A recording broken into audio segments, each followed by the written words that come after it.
अच्छा सुनो, सब्सक्राइब करते वक्त ना घंटी बजा देना, ताकि जब मैं ऑनलाइन आऊँ तो तुम्हारे फोन की भी घंटी बजे।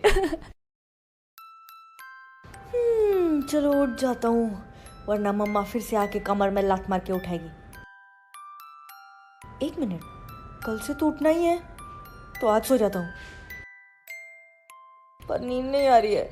कोसेगा अपने आप को कल से मोंटू, मौका मिल रहा है तो सो जा, क्या पता कल से सुकून नसीब हो ना हो। हाँ जी प्लीज, वो रोशनी को मेरा dance partner he banana please. जैसे बाबा को कभी कभी वर्क फ्रॉम होम मिलता है, वैसे हम बेचारे बच्चों को स्कूल फ्रॉम होम क्यों नहीं मिलता यार। यार रोशनी को मेरी याद नहीं आती है क्या? वेकेशन में एक फोन भी नहीं किया उसने। अरे मेरे पास तो फोन ही नहीं है।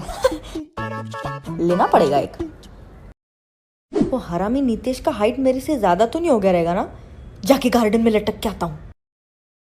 यार मुंबई में तो गर्मी 12 महीने होती है, तो गर्मी की छुट्टियां सिर्फ 2 महीने क्यों?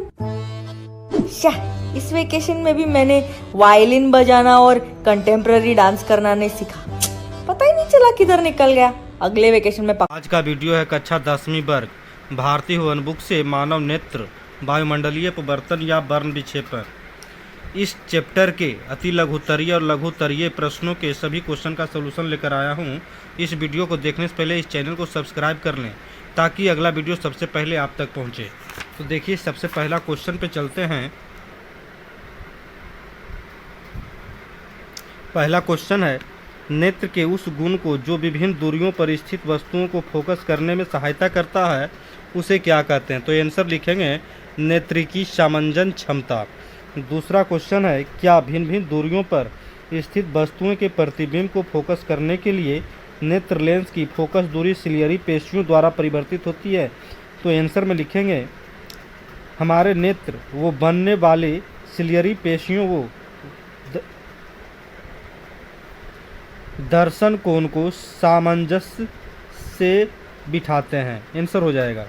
तीसरा क्वेश्चन है, किसी व्यक्ति के चश्मे में लगे लेंस की क्षमता +1.5 डायोप्टर है, तो लेंस उत्तल होगा या अवतल? तो आंसर लिखेंगे उत्तल।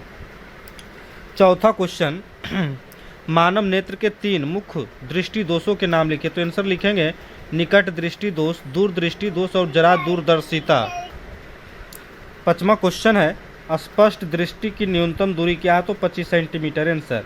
छठा का देखिए क्वेश्चन का आंसर दिया हुआ है, 7वां का भी आंसर दिया हुआ है, 8वां का आंसर दिया हुआ है, देखें 9 का भी आंसर दिया हुआ है, 10 का भी आंसर दिया हुआ है, 11 का आंसर। 11 का क्वेश्चन है, नेत्र लेंस की फोकस दूरी कम हो जाने से कौन सा दृष्टि दोष होता है? तो निकट दृष्टि दोष होगा। 12 का आंसर 12 का क्वेश्चन है, एक व्यक्ति के चश्मे में अवतल लेंस लगा है, वह किस दृष्टि से पीड़ित है? तो निकट दृष्टि दोष आंसर मारेंगे। 13 का क्वेश्चन है, किसी दृष्टि दोष में किसी वस्तु का प्रतिबिंब रेटिना के पीछे बनता है? तो आंसर लिखेंगे दूरदृष्टि दोष। 14 का क्वेश्चन है, एक स्पष्ट चित्र द्वारा निकट दृष्टि दोष का वर्णन करें। तो 14 का आंसर यहाँ देखिए, ये आकृति बना लेना है, और निकट दृष्टि दोष का उपचार होता है अवतल लेंस। 15 नंबर है, दीर्घ दृष्टि दोष किस प्रकार के लेंस द्वारा किया जाता है? तो उत्तल लेंस। देखिए 16 का आंसर दिया हुआ है। 17, श्वेत प्रकाश के विभिन्न वर्णों में विभक्त होने की घटना क्या कहते हैं? तो आंसर हो जाएगा प्रकाश का वर्ण विक्षेपण। 18 है, जब श्वेत प्रकाश एक प्रिज्म से होकर गुजरता है तो किस वर्ण का प्रकाश सबसे अधिक विचलित होता है और किस वर्ण का सबसे कम विचलित होता है? तो आंसर देखिए लिखे हैं, लाल रंग का विचलन सबसे कम और बैगनी रंग का सबसे अधिक होता है। अब आगे क्वेश्चन है, क्या प्रकाश का रंग प्रकाश तरंगों के तरंगदैर्ध्य पर निर्भर करता है? तो आंसर हाँ मार देंगे, हाँ में आंसर हो जाएगा। 20 का देखिए आंसर दिया हुआ है, 21 का भी आंसर दिया हुआ है। अब चलते हैं लघुत्तरीय प्रश्नों के क्वेश्चन के सॉल्यूशन। क्वेश्चन है, आँख की सामंजन क्षमता का क्या तात्पर्य है? तो पीछे पन्ना से देखें, आंसर दिखाते हैं। इसका आंसर यहाँ से लिख लेंगे, यहाँ आँख से दिया हुआ है और यहाँ तक लिख लेंगे, आंसर हो जाएगा। दूसरा क्वेश्चन है, नेत्र अपने अंदर आने वाले प्रकाश की मात्रा को किस प्रकार नियंत्रित करता है? तो आंसर लिखेंगे परितारिका या आइरिस की सहायता से पुतली के द्वारा करता है। तीसरा क्वेश्चन है निकट दृष्टिता क्या है, इसे दूर करने के लिए हम किस लेंस का व्यवहार करते हैं। तो इसका आंसर पीछे से दिखा रहे हैं। देखिए तीसरा का आंसर यहाँ से लिख लेंगे जिस से, और यहाँ तक लिख लेंगे, यहाँ टिक जो मारा हुआ है, और इसके अलावा लिखेंगे इसके उपचार के लिए अवतल लेंस की आवश्यकता होता है, जिसे अपसारी लेंस भी कहा जाता है। अवतल लेंस लिख लेंगे उपचार के लिए। चौथा क्वेश्चन है, चौथा क्वेश्चन का देखिए आंसर दिया हुआ है, पांचवा का भी आंसर दे दिया गया है। छठा है दृष्टि दोष क्या है, यह कितने प्रकार के होते हैं, दिखा रहा है। देखिए छठा का आंसर जो है यहाँ से आप लिख लेंगे, यहाँ तक हो जाएगा इसका आंसर।